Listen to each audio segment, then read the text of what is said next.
Well, guys, I'm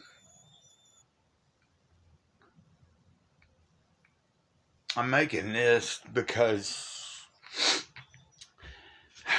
I think it's important for people to know that when they are watching me, they get genuine, real stuff here. That yes, things are going pretty well in my life. I'm on a better track. I've done a lot better in the past year than I've done in a long time. But I notice a pattern of a lot of times as we're doing a lot better, if we are not paying attention, say we're doing better in certain aspects of our life that were problems, but now we're pretty much dealing with them pretty well.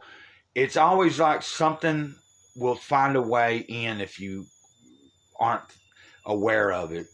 It wants to wiggle its way in through whatever aspect it can, whether that be, let's say I'm not drinking, but then and I'm working on trying not to consume any type of sugar. I'm working towards trying not to eat any carbs, but then you know I get these urges, and then sometimes I just break down. And I go ahead and even though I shouldn't be eating anything with sugar in it, they say I'm diabetic. I take metformin, but I'm not all about that anyway. As far as, but I'm saying that I know sugar causes inflammation. It causes a bunch of health problems along the line. It's really not good for us, whether you know it or not. I do. But that still doesn't change the fact that at least once a week I find myself, if I've got money, running to the Dollar General store or wherever and buying a few bags of some kind of stuff with sugar in it. And it creates this constant cycle. Well, this is not about that, though. This is just about, man, let me tell you, yesterday evening I had something I had to deal with that was just stupid. Some dude that I barely even know, that the last time he had ever showed up here was a month after I had been sober, and he had somebody I didn't know with him, and it was 11 o'clock at night, knocking on my door with beer in their hand, and I'm trying to work on my best way of, I'm doing my best. Like I said, in a year's time, and well, now over a year, but in a little over a year's time, I have messed up twice. But I don't let that keep me down. I'm still working on sobriety as far as that's concerned. But the point being, this dude, I was over at my neighbor's house. I seen the guy come through a certain yard in the trailer park. Didn't recognize him. My friend's grandson was outside. We couldn't see him. He's 5, almost 6 years old. The guy went out of our vision. Then somebody in the house said, "Well, is Colton outside?" I couldn't see Colton. All I knew is some stranger just walked up and came out of my line of vision, and I couldn't see Colton outside. So I hollered for him. The boy came into my eyesight, and then on the other side of the trailer park is another individual that has their own property in place. Well, I didn't know that the 13-year-old boy was out there. I know him, Gage. Well, he made a beeline to the house. I didn't know none of this had just happened, but a bunch of stuff it's stupid nonsense.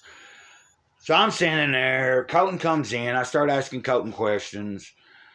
And then before I know it, the dude that I do know, but not very well, it's usually someone that's drunk or trying to find something to get high on or something. Anyway, so he's at this point at my neighbor's porch and inquiring if I still live over here in this trailer. And I'm inside. Guy makes a beeline towards my trailer. I step out and I'm like, "Hey, dude, I'm right here." I started walking towards my trailer, and I just listen.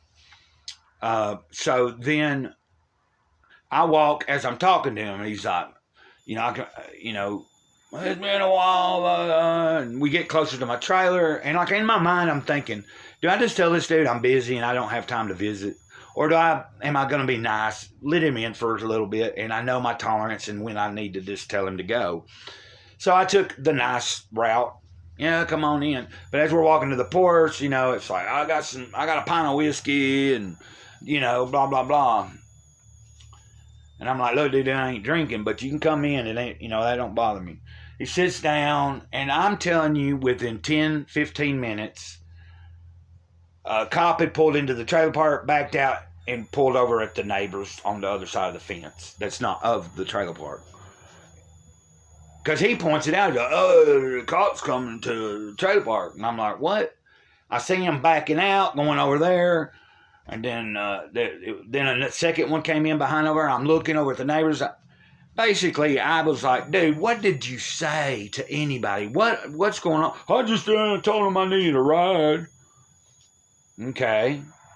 I was like, well, look, man, they called the law. I don't know what you did. Well, I've got a warrant. I said, man, I need to know this crap because I guarantee you they're coming to me, to my residence. I got to be the one to talk to them.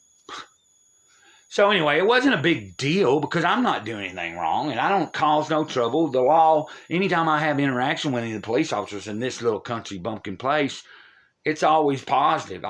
They've never had to arrest me. They know me where the ones that know me know I'm not up to no good or that I am not doing anything wrong. Like I'm trying to do better. So had to go through that horror deal, you know. And I'm like, they pull out, I'm holding my dog, keep her from jumping on them. You got somebody in there? It's like, yeah. And at that time in my head, I'm thinking, I wonder if he went out my back door, you know, but he didn't.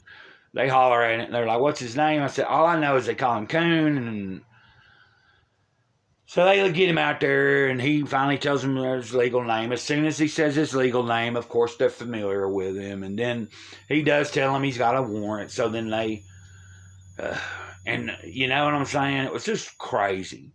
But I've dealt with it. It wasn't really stressful not to me, other than that I just don't like being involved in anything that really directly don't have to do with me.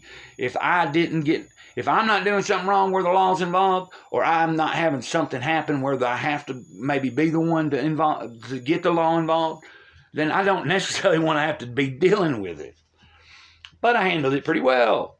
Ended up having a good conversation last night before I went to bed. Slept pretty well. But then I get up this morning, 2 puppies dead. And that's been a really stressful thing. And then I kind of had a little bit of an argument with a neighbor because for some reason they seem to find it impossible to just ask me, myself, when I'm actually there, hey, do you got a little bit of change or can I borrow something?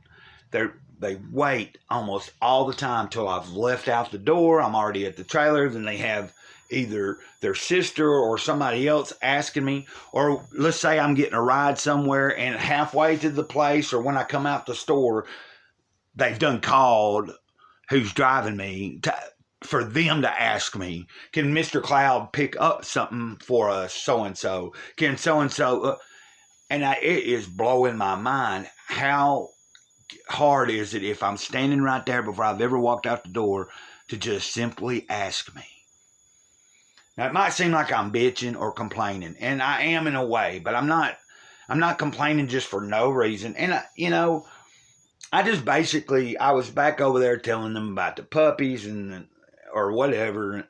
Or no, I'll tell you what, when I left there from telling them about the puppies, now he had mentioned, I'm looking for some change for some dip.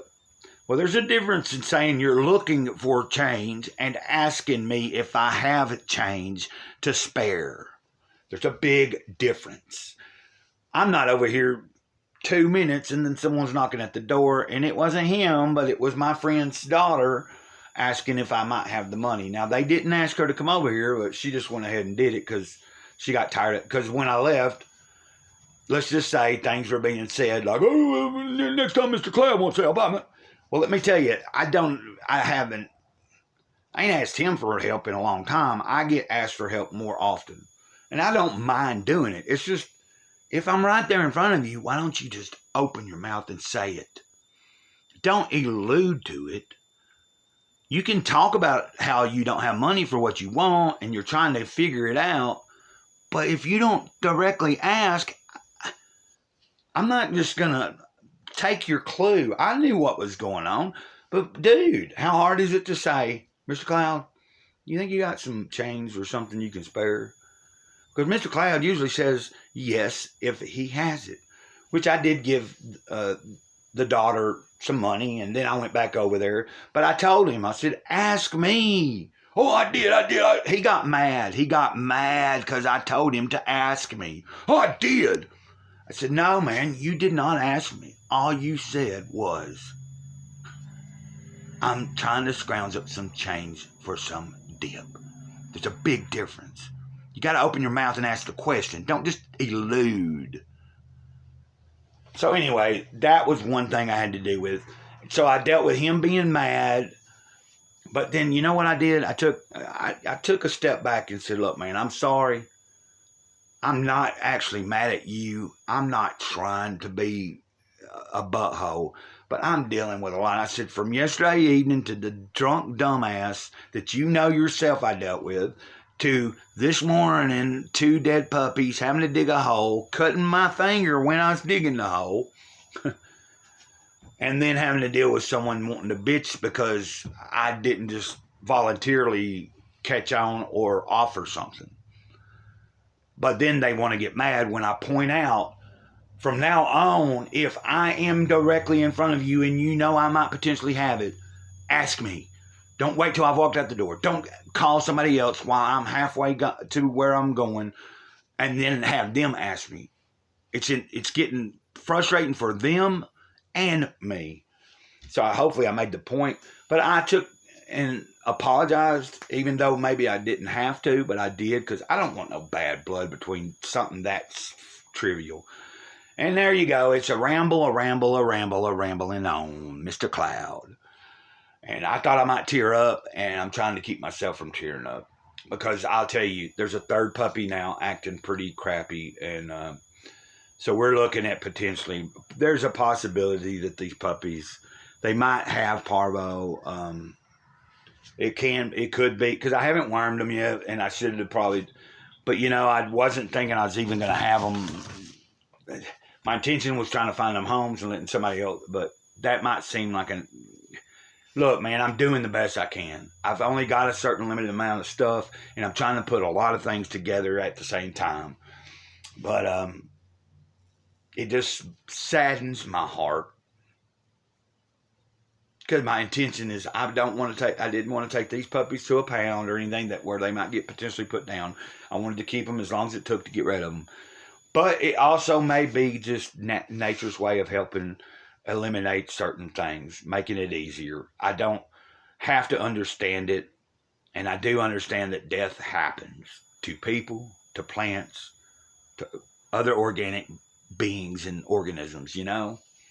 It's a part of the natural cycle. Still doesn't make it any easier on my heart. I'm just doing a heart-to-heart with you guys because I actually don't have many people that I interact with on a given day other than a few neighbors.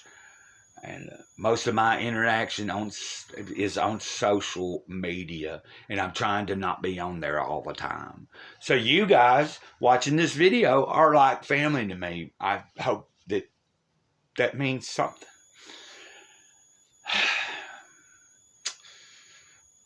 Let's build this thing together. You're not alone. I'm not alone. Till next time, Mr. Cloud says the eternal moment over and out. It's going to be all right. I know who has my back. I know. Ditto.